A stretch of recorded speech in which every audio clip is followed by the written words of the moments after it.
I want to mention quickly, Dr. Jonathan Tripp is scheduled to join us in studio tomorrow between 8:30 and 9 o'clock, or one of his associates from Tripp Family Medicine here in Twin Falls, located on Fillmore Street, directly across from the main post office.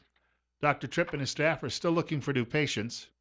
And of course, we should point out is if you're a patient of Dr. Tripp's office, you can often get in on the very same day if you call in the morning with an ailment. And remember, life's too short not to feel good. It's 8:23. Before we get to Steve Millington, I see we have some folks trying to join us via telephone this morning. 736-0300 is the number. Bill Colley with you as well on Top Story on News Radio 1310 KLIX and newsradio1310.com. The temperature is 64. Whenever I see that number, I think Jerry Kramer. It's funny when you grow up and you have certain heroes and they wear numbers, you see the temperature and that's all you think of. We have a caller with us. Caller, you're up next. You're on the air. Good morning, Bill. There's been a cabal or shadow government, Shadows of Power by James Perloff, a great book. What was really a tell-all book was The Tragedy and Hope by Carroll Quigley. He was a Georgetown University professor. He was Bill Clinton's mentor. He had access to records of groups like the Council on Foreign Relations. And basically, the goal is a world government, and anybody that gets in the road of that.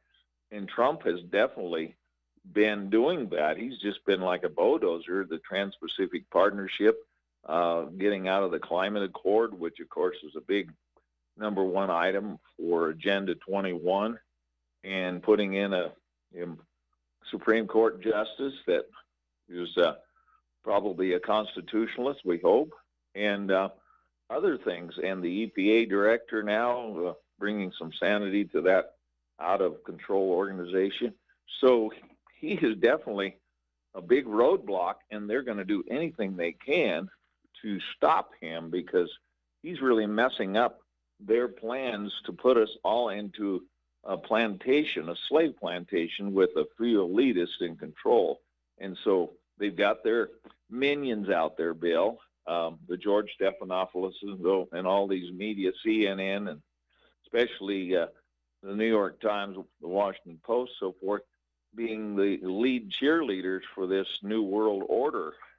Even George Bush Sr. talked about the New World Order. And this is what we got to stop. And the way to stop that is to get out of the United Nations, because that's where all the power is going, and that's where all of our refugee programs, Common Core, gun control, you name it, Agenda 21 are all coming down that road. Well, thank you for the call. I always enjoy when I drive down the interstate, and I've headed out toward the Rupert Burley area, and I see that one sign that says "Get the United States out of the UN" with the big. It's the sign with the big evergreen tree, and I've tried to get pictures of that by pulling off the exit and trying to find because you don't want to do it from the highway. I'm trying to get, but I've never been able to get a clear picture of it. I need a better zoom lens. Here's what I think backs up what we've been talking about. The lead story at Drudge right now at the top of the page, and when Drudge puts the link in red instead of black, it tells you it's a big story and it's breaking news. It says O'Keefe strikes again. CNN producer says Russia narrative is bull. Well, he put it in a much longer term, but he says it's bull. And James O'Keefe, who runs Project Veritas, got an interview, and he does these things, the big word is surreptitiously. He goes in with a hidden camera and he gets people to confess things. And at CNN, they say Trump is good for ratings, but essentially admits that the whole Russia story is just concocted in order to draw ratings, but also to get the president. Steve Millington is with us, and of course he's going to be here until 9 o'clock this morning. We're coming up on 8:27. It's 62. Bill Colley with you as well on Top Story on News Radio 1310, KLIX and newsradio1310.com. Steve, this is like no other time in politics in my life. I don't never seen anything like it. Well, you started off this morning with this interview that Tucker Carlson had with Cheryl Atkinson. Atkinson, yeah, right. I watched part of that last night, and I thought to myself, this is scary stuff. There was a time when we would listen to national news broadcasts. Good night, Chet. Good night, David. Yeah. Yeah. Okay. And we had a sense of trust, of comfort that what they were telling us was, in fact, the news. today, that's not the case. And Atkinson pointed out very carefully and clearly, um, we don't get the news. We get a very jaundiced approach to what they want us to hear. And she was uh, making reference to her new book, and I can't remember all of the words that they had on the cover of the book, but it was, "We're going to tell you what you want to know." In essence, that's not what it said, but that's her uh, point. And I thought to myself, what would really happen if we had a major calamity in this country and we had to depend upon, we were required to depend upon the media outlets for our source of information? How many of us would really buy in or believe or accept what we were being taught or what we were being told? Actually, they're trying to teach us. We don't want to hear that. Mm-hmm. And so, as I listened to her interview last night, I thought to myself, this is really scary stuff. Um, they have so much control and so much uh, power that they can almost tell us and demand from us exactly what our response should be. And when I'd got done listening to her comments last night, I thought to myself, "Oh man, this is Yeah, ugly." they're setting the agenda for discussion, and And they're telling you exactly what they want you to know. we've got more coming up with Steve Millington in just a few minutes. Coming up at 8:30, in fact. At 66, Bill Colley with you as well. We should point out Steve is the chairman of the Twin Falls County Republican Party. Got to get that in, I think. Yeah, thank you. I don't have to buy any commercial advertising. I get it all right here from you. More with Steve on the way in just a few minutes on KLIX. Steve Millington is the chairman of the Twin Falls County Republican Party, and he joins us on Tuesday mornings at 8:30, thereabouts. Actually, he'll be with you a little bit more next week, too. Yeah. Tuesday's a holiday here, but you'll be here Monday, Yep, and then you'll be here Wednesday. right. I'm going to take a couple of days, and then I have not been able to see fireworks since I moved here. I'm going to try to take in a few different fireworks displays. Should be a good time. I love that stuff. It's when you're a kid, you love it. It never goes away. It's 8:34, and it's 67. Hey, quick note, too. If you're listening to the program, thank you. But if you're struggling, I recommend you call our friend Dr. Christine Pickup at Mount Harrison Audiology in Rupert. Why would you choose Mount Harrison Audiology? Because of service. Dr. Pickup offers communication skills classes and oral rehabilitation therapy that you can use at home as well. At Mount Harrison Audiology, she knows that hearing aids are only part of the equation. True hearing healthcare should include tools and techniques that enhance communication for you and your loved ones. Trust your hearing health to Dr. Pickup at Mount Harrison Audiology. The number 208-312-0957. Hillary Clinton is apparently a very unpopular woman. Apparently so. And there's a recent poll that was come out again, and this one I think was the Gallup organization who made the poll, and her unfavorability rating is still as bad now as it was clear back last fall after the election. And historically, in the past, the losing candidate, their unfavorable ratings reduce over time so that they become less unlikable. Yeah. For example, and they mentioned several presidential candidates in the past. Mitt Romney saw his poll numbers increase to the favorable side quite a bit after the 12 election. Bob Dole back in the 90s. John McCain in 08 saw his ratings increase or jump by favorability jump by 14%. Same with Al Gore and with George H.W. Bush. And the interesting thing is that we're not seeing any of that recovery of any kind concerning Hillary Clinton. And so the question is, my, what is the problem here? Well, there's probably several things. Number one, it's pretty much a given that she was not a good candidate, a very unfavorable candidate. I just remember Barack Obama saying, "You're likable enough." Yeah. Jay. And now we have, and the other thing is that we go back and look at all of these previous candidates for presidential office, and their favorability increased right after the election. I don't believe any of those guys back then had as much baggage that they were carrying as Hillary Clinton. This morning, in fact, on I don't know whether it was Rush or whether it was the 8 o'clock news. They were talking again about, I think it was Rush. Uh, Now we're getting all kinds of problems regarding Loretta Lynch, Yeah. and she is, she just told Comey, back off of Hillary Clinton, find something else to talk about. We're not going there. It's not an investigation. It is a matter, I think, is what he was told to call it. Well, those kinds of things continue to plague Hillary Clinton. They just don't seem to go I away. think people also, though, don't like sore losers. And George H.W. Bush walked away after one term and kept his head high. Al Gore kept his head high. Romney did the same Right. thing. McCain, obviously, he was still in the Senate, and so he just went back to the Senate and hunkered down and got his work done. Um, you just go down the list, and she is the notable exception to folding your tent and going back home. She refuses to do that. She continues to push out into the public arena, and there's just nothing really good there for her to do. And so every time she gets back up on the stage, it is, oh my criminy, are we going to have to go through this again? And I think that's part of the reason why. The other thing is she didn't have a good message, and she was not an acceptable candidate.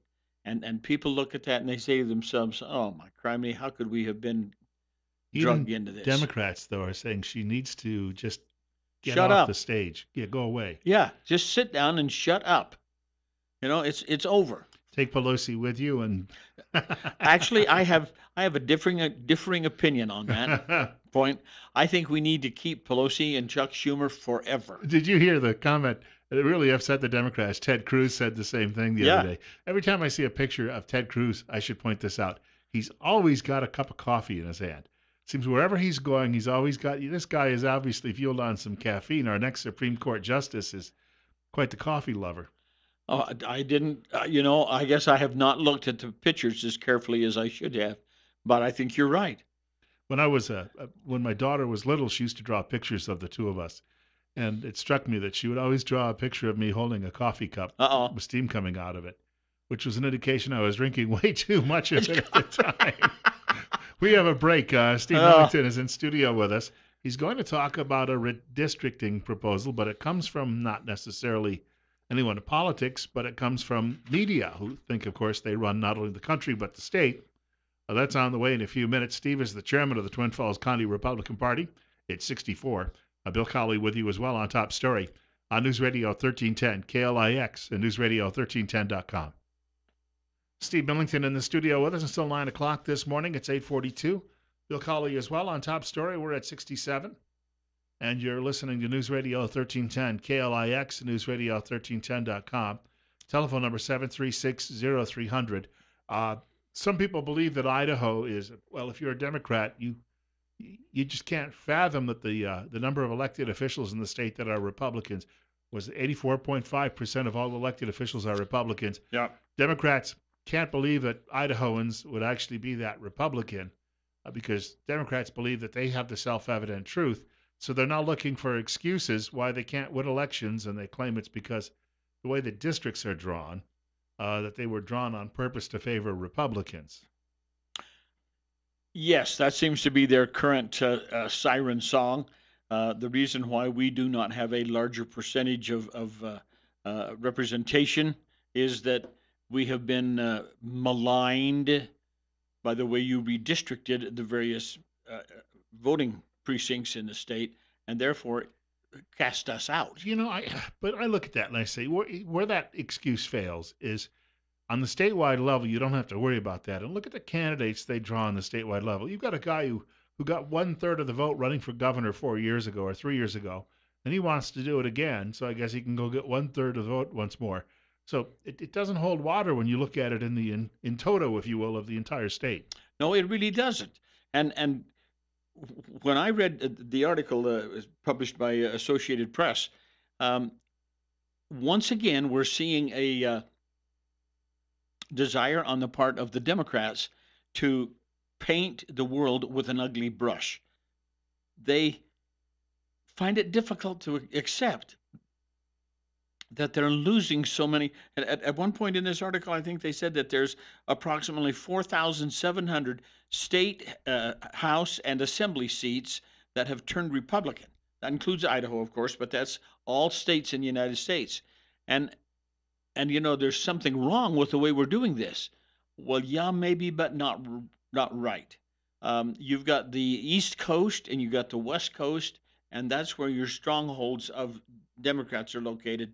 There's a few pockets here and there, but that's basically it. And so when you look at the number of seats, elected positions that the Republicans have turned to their favor in the last 10, 12 years, where do they reside? They reside through the center heart of the America. And even in the strong Democrat areas like a New York or like a California, there are huge pockets geographically, not population wise, but geographically, huge areas that basically are Republican in nature. And so people say, well, how did they get this many people elected? Well, okay, you have this many seats. Oregon is another great example. You have the corridor from Portland down through Eugene, that far west coast on the western side of the Cascades, huge Democrat numbers. You get on the east side of the Cascades towards Burns and Hood River and clear over to the Idaho border. Those people are not very, much more conservative, maybe very conservative in their attitude and political beliefs than the West. But the population is on the West Coast, so you have these centers that occupy a great deal of Republican idealism. We have a caller with us, and caller, you're up next. Thank you for your patience. You're on the air with Steve Millington, chairman of the Twin Falls County Republican Party on KLIX. Just a quick observation on that 1/3. Is there any way of finding out how many of those 1/3 also were voting against Otter and not for the Democrat candidate? It's possible. Yes, that is possible, and you know, People who were looking for a change. a lot of people will look for a change, and that's not completely unusual. Um, I go back to one other thing. Mr. AJ Blukoff got, I think it was like 36 or 38% of the total in the general election. In the primary election, Russ Fulcher come within about 10 or 12,000 votes of defeating Butch Otter. Now, that gave Mr. Fulcher a false sense of success. I think that the real vote against Butch Otter was in the primary election, where Fulcher gained so many votes, just almost tipped him over in the primary election. The race was closer than anybody thought, and those were not necessarily so much in favor of Otter as I mean, in favor of Fulcher as they were in opposition to Butch Otter. And then when you get to the general election, yes, 35 or 6% of the vote was for the Democrat. Um, I don't think there was a lot of anti Otter votes at that point. They happened in the primary election, and the people just came back and said, well, I want to have a quote Republican in there. This idea that the districts have been drawn, though, to favor Republicans. Steve Yates said something when he was at your dinner, your Lincoln Day dinner in February. 200,000 Republicans have been added to the voter rolls just in the last 2 years in Idaho. In Idaho, that's That has correct. nothing to do with anybody drawing lines That's favorably for themselves. that's not redistricting lines. That's just a general increase in designated Republicans inside the state of Idaho, and so that's not. Did you ever read that guy Wesley Pruden from the Washington Times? I don't. He made a good comment today talking about what the Democrats stand for. In other words, he said, Uh, they're okay. He said, if you're a man, how did he put it? He said, you can take a leak anywhere you want, choose your bathroom. Uh-huh. Could be a ladies' room. He said, they stand for all of these social issues that nobody else really wants. Maybe that's why Democrats are no longer winning a lot of these elections, especially what's called flyover country.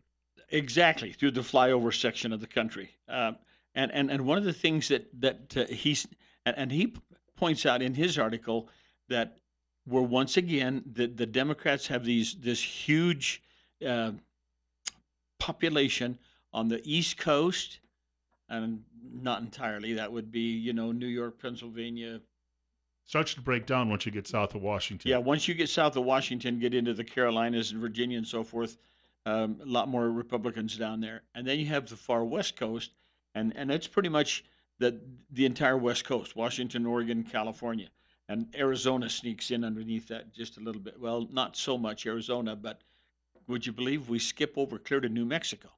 Well, the interesting point about that is that he The says, guys voting in New Mexico are voting illegally, but yeah, keep going. let's not go there.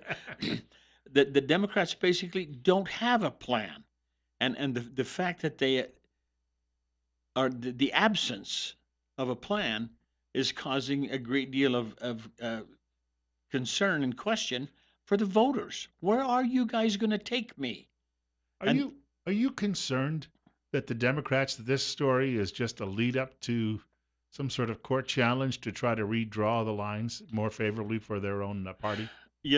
I think that the redistricting issue, number one, it was a national study conducted or done on the behalf of the Associated Press, and they're just trying to analyze. Uh, I think you have a very interesting point of view on that. Could it be probably so that the Associated Press is trying to build some kind of uh, narrative that says, wait a minute, we've got to change the way we redistrict states and local uh, counties to give the Democrats a better chance.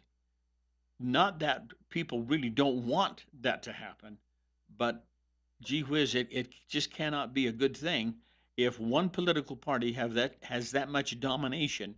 Then something has got to be wrong. There should be more Democrats here, and therefore we're going to cut this up and parse it out so that we get more Democrats involved in the electoral process. Well, maybe that's the case, and maybe it just plain is not the case. We have another caller with us. Okay, and let's take the call. 851, and we're at 68. Bill Colley with you as well, with Steve Millington, the chairman of the Twin Falls County Republican Party on News Radio 1310 KLIX and News Radio 1310.com. Caller, you're on the air. How you guys doing? This is Grant. Hey, good Yes, morning. sir.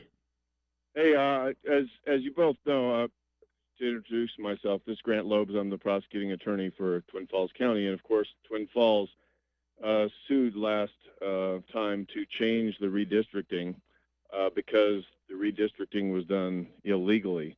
But the argument that the Democrats are disfavored by redistricting in Idaho is ridiculous. In fact, the Democrat Party has a 50% say in redistricting in Idaho when they have only 15% of the electorate.